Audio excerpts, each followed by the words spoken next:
Every family has its own rhythm, and mine was no exception. At 29, I was carving out a career in digital marketing, work my parents dismissed as some made-up occupation, while living in what they like to call a cramped apartment on the opposite side of town. My older brother Marcus, on the other hand, ticked every box they respected. He was a corporate lawyer with a suburban home and a polished wife who dazzled at family gatherings. From the very beginning, I'd learned to keep my finances to myself. When I launched my digital agency 3 years earlier, my family brushed it off as nothing more than playing on the computer. As clients started paying real money for websites and social media campaigns, I let them keep their assumptions. By the time my business was bringing in multiple 6 figures annually, I had perfected the quiet, modest persona that protected me from the crushing weight of their expectations since childhood. The Thursday before Thanksgiving, I was going over quarterly reports when my phone rang. "Sarah, you're bringing dessert tomorrow," my mom declared, skipping any pleasantries. "And make sure it's from the store. We don't need another fiasco like your baking experiment last year." "Of course," I said, checking off another confirmed payment in my financial tracking sheet. The automatic transfer into the account ending in 7834 had cleared, just as it had for 36 straight months. "And dress properly," she added. "Marcus is bringing a new client. We want to make a good impression. Maybe don't bring up that job of yours." That evening, I slipped a plain black dress from my closet. Understated, nothing that hinted at what I could actually afford. Over time, I'd learned to dress down around them, to play the role of the struggling youngest daughter who couldn't quite pull her life together. The drive to Maple Heights took me about 25 minutes. I had chosen to live in the city in a building they would write off as questionable, even though my loft was actually in one of the priciest neighborhoods, complete with floor-to-ceiling windows and a sweeping river view. They never visited, so the illusion stayed intact. I arrived precisely at 5:30, pumpkin pie from their favorite bakery in hand. As usual, the house gleamed. Since my last visit, Mom had repainted the living room, put in hardwood floors, and upgraded the kitchen with shiny new appliances. Every renovation was flawless and expensive. "There she is," Dad greeted as I walked in. "Our little entrepreneur." His tone carried the same amused condescension one might use for a child's lemonade stand. Marcus, sharp in a tailored suit that probably cost more than most people's rent, stood chatting with an older man dressed just as impressively. "Sarah," Marcus called, "come meet Mr. Peterson. He's considering some marketing for his firm." Mr. Peterson extended a polite hand, though his eyes gave away his quick judgment of my simple dress. "Nice to meet you. Marcus says you do some computer work." "Something like that," I replied with a smile. "Mostly websites for small businesses." "Ah." He nodded vaguely, already losing interest. "Well, keep at it. Everyone needs a hobby." Marcus chuckled and turned the conversation back to legal matters, leaving me to wander into the kitchen where Mom orchestrated dinner preparations with military precision. "Set the table for 8, she ordered, "and use the everyday dishes for yourself. Save the good china for our important guests." Without argument, I arranged the mismatched setting she assigned me, placed deliberately at the far end of the table, away from the serious conversations. Soon, my sister-in-law Jennifer swept in with their 2 kids, launching into a glowing recap of their European vacation and the prestigious schools they were considering for 5-year-old Emma. "We're leaning toward Riverside Academy," Jennifer beamed. "The tuition is steep, but Marcus insists on the best." "That's wonderful," I replied warmly. "Emma's so bright. She'll excel anywhere." "Not anywhere," Mom cut in sharply. "Some of us understand the importance of putting money into quality, education instead of wasting it on frivolous things." Her words landed like a slap. Yet another reminder of their disapproval of my decision years ago to attend state university instead of the pricey private college they wanted.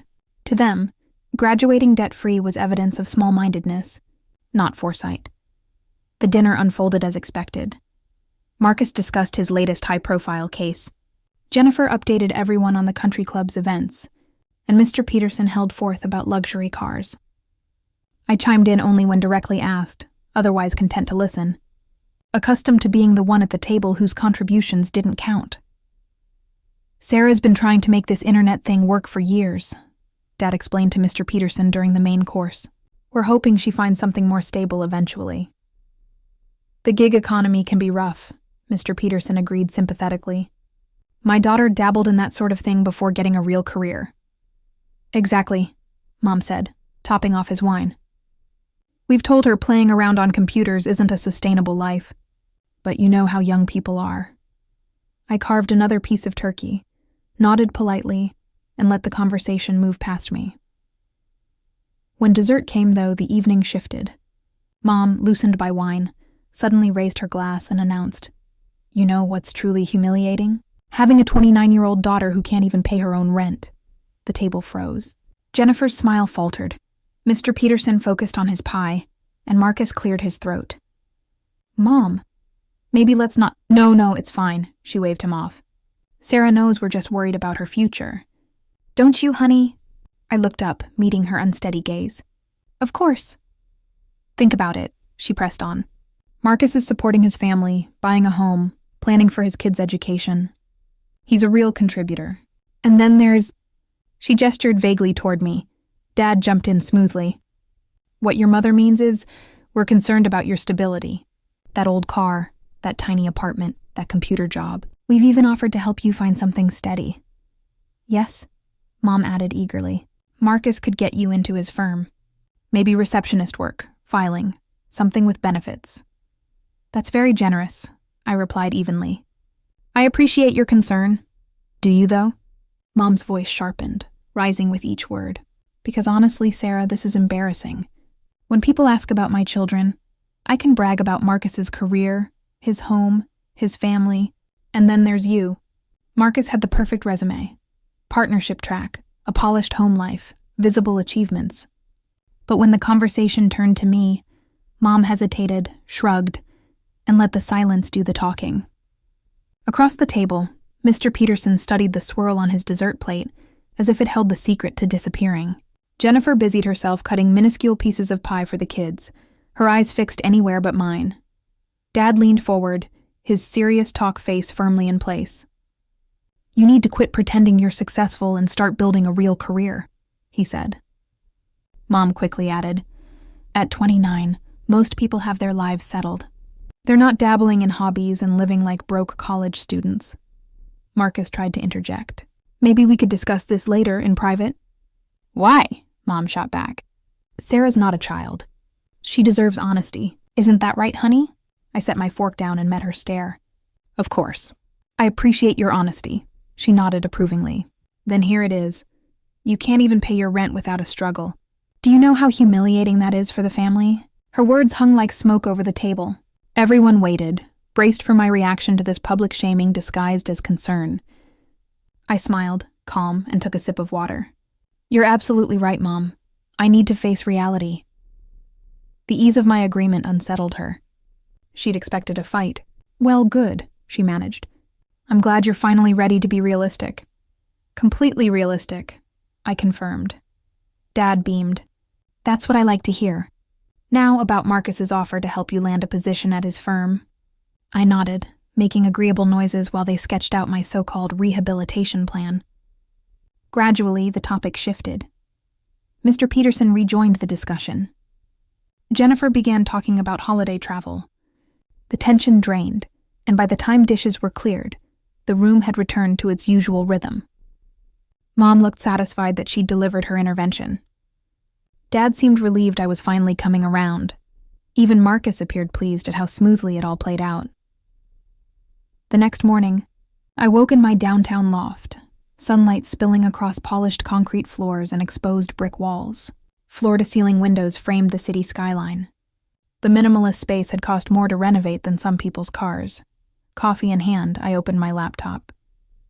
Business revenue had jumped 18% last quarter, fueled by 3 corporate contracts, each one paying more annually than Marcus's law salary.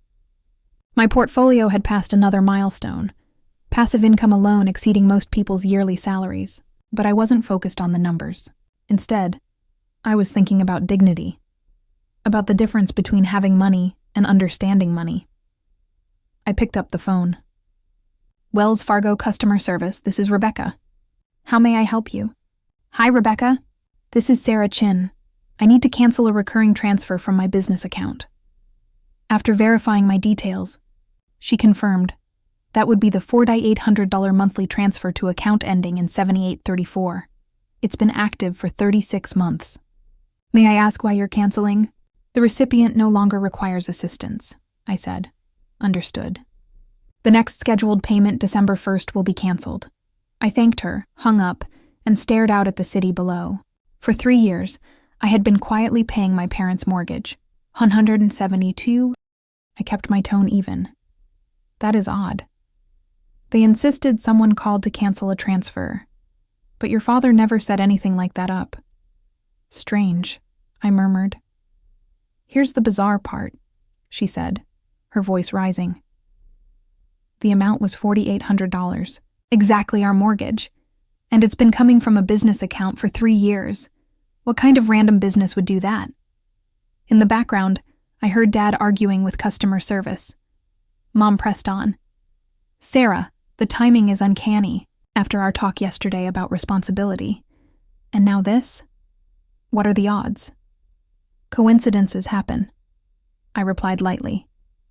But $4,800 every month for 3 years. That's... Her voice trailed off. I could almost hear her calculating in her head. That's over $170,000. What kind of business just pays someone's mortgage for 3 years without explanation?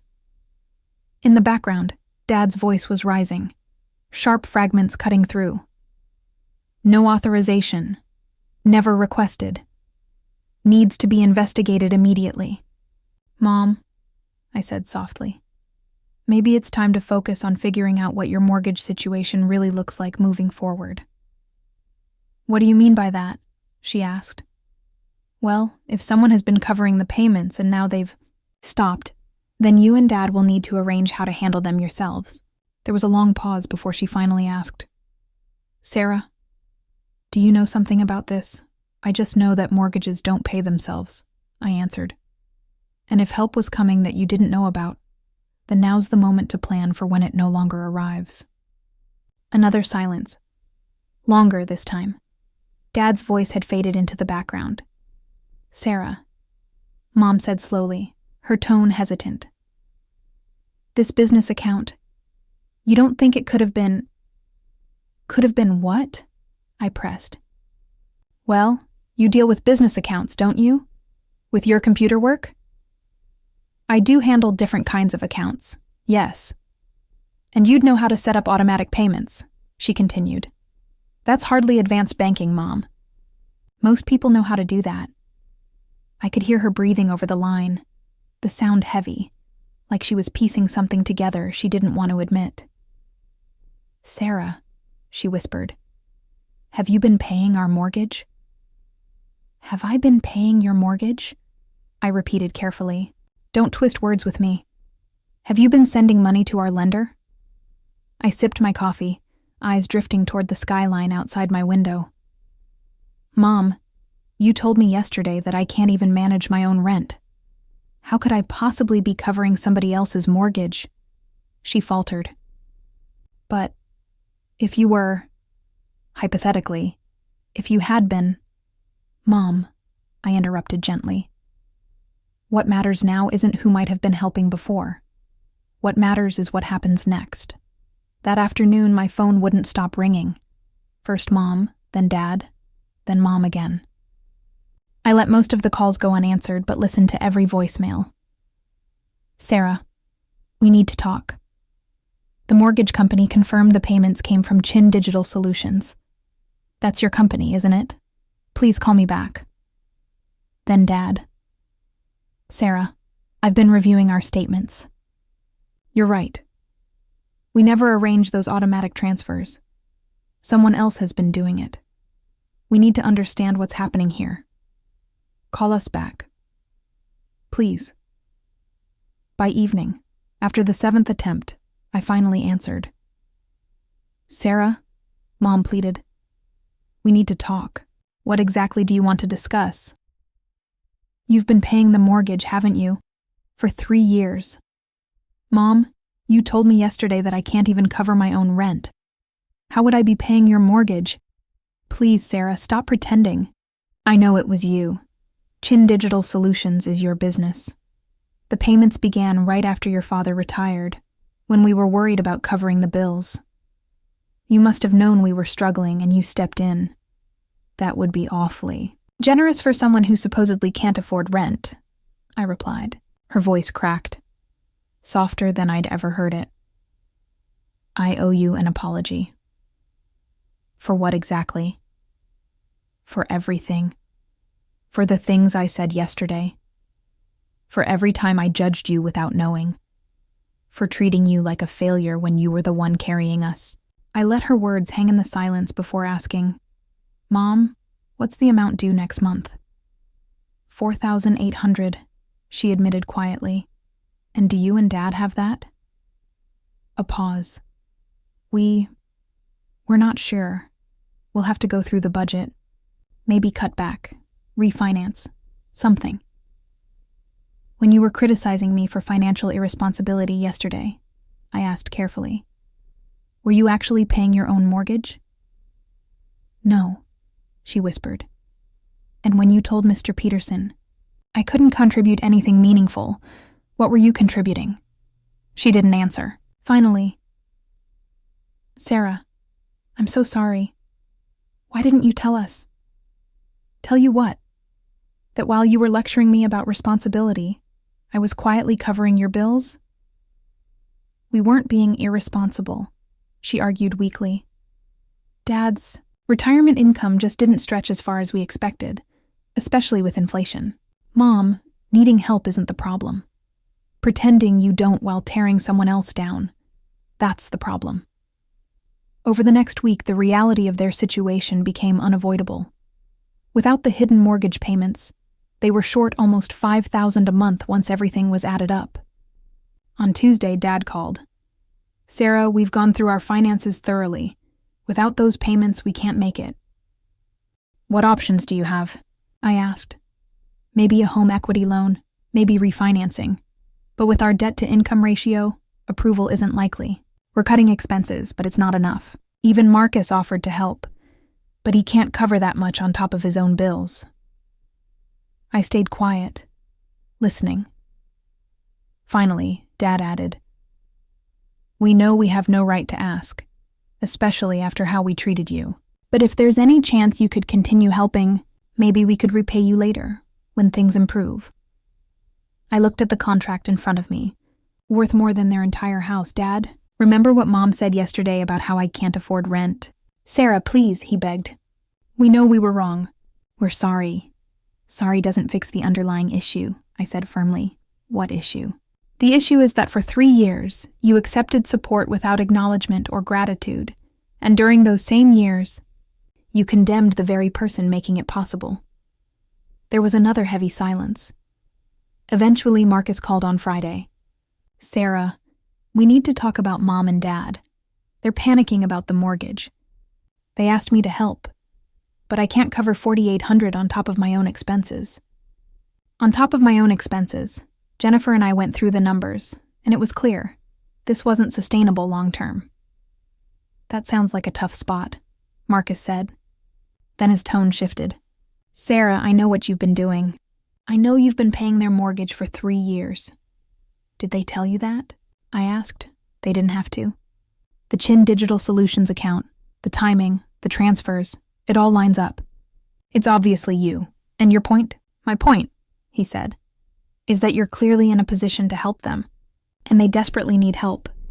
I leaned back in my chair. Marcus, at Thanksgiving dinner, when Mom was humiliating me in front of everyone about my so-called financial irresponsibility, what exactly did you say? I told her maybe we should discuss it privately. But you didn't correct her assumptions, did you? I didn't know the details of your finances? You knew enough. You knew I wasn't living like someone struggling to pay rent. You knew my apartment was in an expensive area. You saw how I dressed when I cared to. You knew I was running a business that was obviously making money. You just chose to believe whatever was convenient. Just like Mom and Dad did. Sarah, that's not fair. What's not fair is sitting silently while your parents humiliate your sister for being reckless, when in reality she's been covering their mortgage for 3 years. Marcus went quiet. Then finally he admitted, "You're right. I should have spoken up.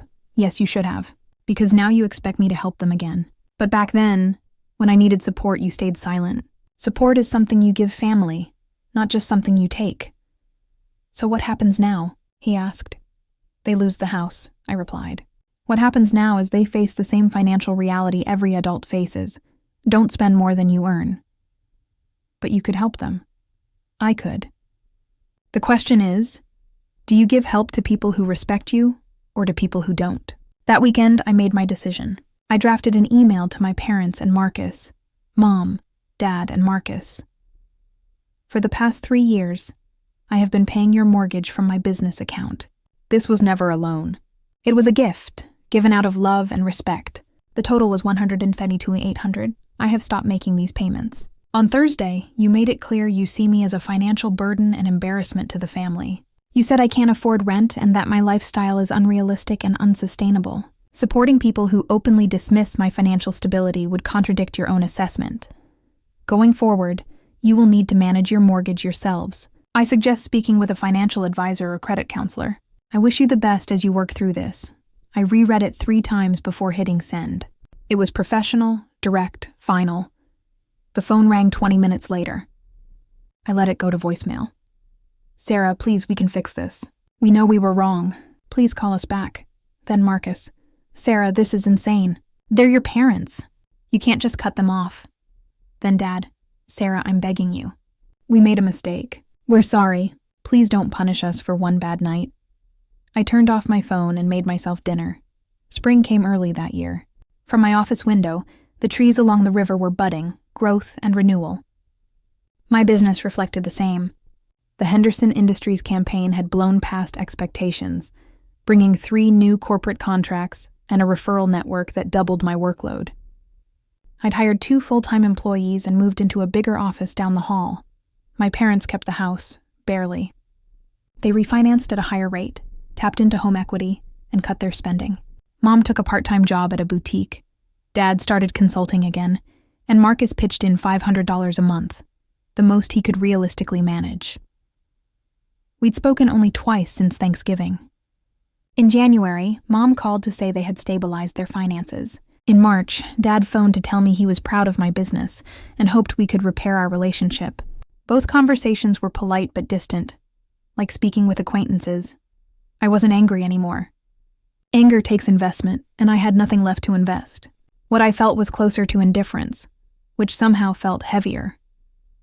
The truth was, I had learned something about myself. I always believed family support should be unconditional. But I discovered that for me, respect wasn't optional. I could still love people who didn't respect me, but I couldn't support them. Then one Thursday in April, my phone rang. Jennifer, unusual enough that I answered right away.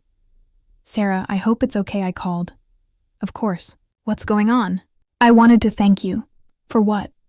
"For teaching our family about respect. Marcus told me what happened. About the mortgage, about everything you'd been doing for his parents. And I realized we've all been making the same mistake." "What mistake?" "Taking your kindness for weakness. Seeing your generosity as incapability. Reading your silence as failure. Jennifer, no, let me finish. Emma asked me why Aunt Sarah doesn't come to family dinners anymore, and I realized I had no good answer that didn't make us look awful." I smiled despite myself. "So what did you tell her?"